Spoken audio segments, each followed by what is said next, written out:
Are you trying to teach yourself the piano? Or maybe you're not, but you want to teach yourself because you aren't quite ready to take the plunge and get a teacher? Well, I'm going to help you avoid the many mistakes that teachers like myself end up having to correct. Mistake number one, playing pieces that are too hard. Now I know what you're thinking, that's pretty obvious, Matt, but how do I know if a piece is too hard? Well, I'm glad you asked, because that would be embarrassing if I had to ask myself. Well, a piece of music is too hard if, number one, you can't play the scale for that piece of music. Number two, you don't understand anything you are looking at on the page. And number three, you couldn't slowly get yourself through the piece of music by sight reading. However slow you sight read doesn't matter. So let me explain this. Being able to play the scale for whatever piece of music you are playing is important, because then your hands will know where to go on the piano, and you'll be able to more easily block out all of the notes you don't need. For example, this piece of music has two sharps, F sharp and C sharp. So I know that we are only going to use these notes on the piano, with an F sharp instead of an F and a C sharp instead of a C. If I can play the scale of D major, which is the name of the scale that has two sharps, then my brain is going to be able to automatically forget about all of the other notes that we don't need. If you were just starting out, you may just use the scale of C major, which is all of the white notes. Or if you are a bit further along, then you may start to see pieces with more sharps and flats. Then we move on to understanding exactly what you're looking at. So it's not a bad thing to pick up a piece of music and not understand what you're looking at, but it is important to work out anything you may not understand in a piece of music before you try to learn it. For example, if there are any words on the page in a different language that you don't understand. If this is the case, then you need to get yourself on Google and make sure you know what it means. That goes for any symbols as well, and you are always very welcome to leave me a comment if there is anything you don't understand in a piece of music, and I'm happy to help. But there shouldn't be too many examples of this in a piece of music you are trying to learn, because that might be a sign that it's too hard for you at the level you are at the moment. And if you can't slowly get yourself through the piece of music by sight reading it, if you know the scale and there isn't anything on the page that you now don't understand, then the chances are that you'll be able to work your way through the piece just by sight reading it. If you can't, then it might be because there are too many notes at once, or it's more complicated in rhythm and you don't understand, and you just need a bit more experience reading the notes and rhythms. And this is another sign that the piece of music may be a touch too hard for you.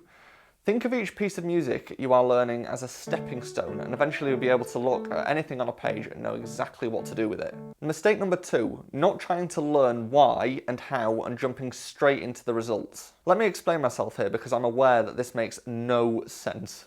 So most self-taught pianists forget that music is written the way it is for a reason, no matter what the style or genre. You don't want to fall into the trap of finding notes or copying someone and then just playing that on the piano without any meaning or understanding of what you're playing. The best part of music is the meaning of music, and no matter what you are playing, there is always a meaning behind it. So if you're reading music, then you need to try and work out why it sounds sad or happy or excited. And if you are playing something by ear or copying a pop song, look at the lyrics and the type of chords used and work out why what you are playing sounds the way it does. This will make you a much better musician than a musician that regurgitates notes on the piano. Mistake number three, learning songs by watching someone else play and expecting to learn. Don't get me wrong, watching a YouTube video and copying someone playing something can be a fast way of learning a song if you just want to be able to quickly play something basic without a whole lot of effort. But that'll be it. That won't make you a piano player, or it won't make you be able to translate what you're playing to anything else, which is what learning an instrument really is about. It's about precisely that, learning the instrument, not learning just a song. So how would I learn something? Well, thank you, Matt, for such a great question once again.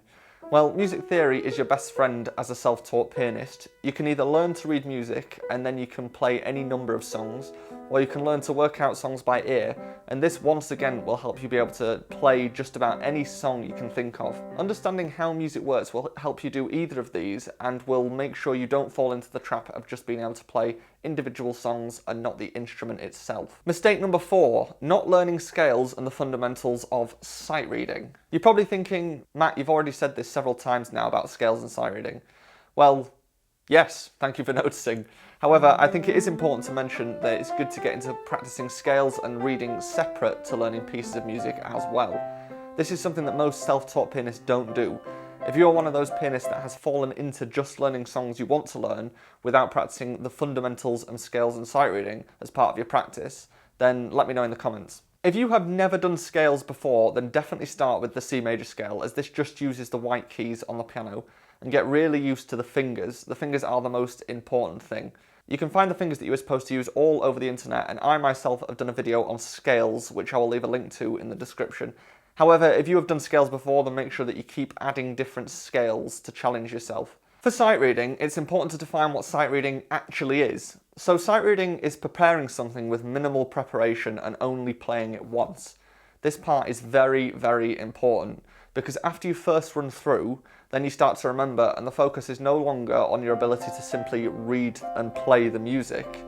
So the idea here is to find your level of sight reading and just do lots of it. If you are a beginner, you can do this by using beginner books alongside the pieces that you want to learn. Mistake number 5 is avoiding music theory.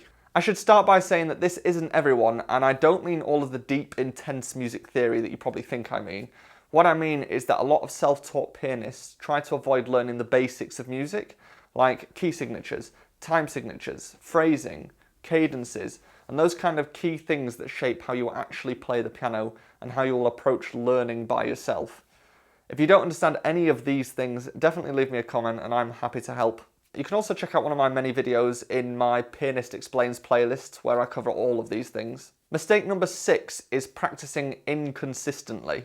Learning the piano is definitely a marathon and not a sprint, so it's important to get yourself in a manageable routine early on. And in the situation where you have a teacher, you have someone consistent giving you a reason to practice. And if they're a good teacher, you will feel a little bit of pressure to do well week to week for them. However, if you don't have a teacher, then you are in control of your own motivation. So the best way to practice consistently is to set a time of day and give yourself a list of things that need to be done within a session. You can also give yourself a certain window of time to practice, but I find that if you limit yourself by time rather than by objective, then you can just end up procrastinating. But you know you best, so work out whatever works for you best. The point is, you don't want to just practice for 3 hours a day when you first decide to learn the piano, when you are super motivated, but you want to create a routine that is sustainable and goal-driven. Mistake number 7 is skipping over mistakes when practicing. This is something that isn't just done by self-taught pianists, but it is actually a pretty universal mistake. However, it is much easier to not really know how to practice properly when you are just going at it by yourself. So that's why this has made it to the list. The most common thing I see when watching someone practice is someone playing the pieces over and over again and expecting to miraculously get better when you are making mistakes and not actually fixing them.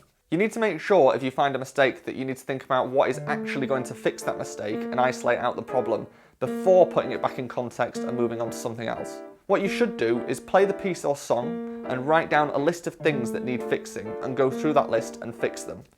This will make your practice 10 times more efficient and stop you from practicing in bad habits and mistakes, which are so much harder to undo. And there you go. I hope you have found this video useful and now you have an idea of what mistakes you might be making.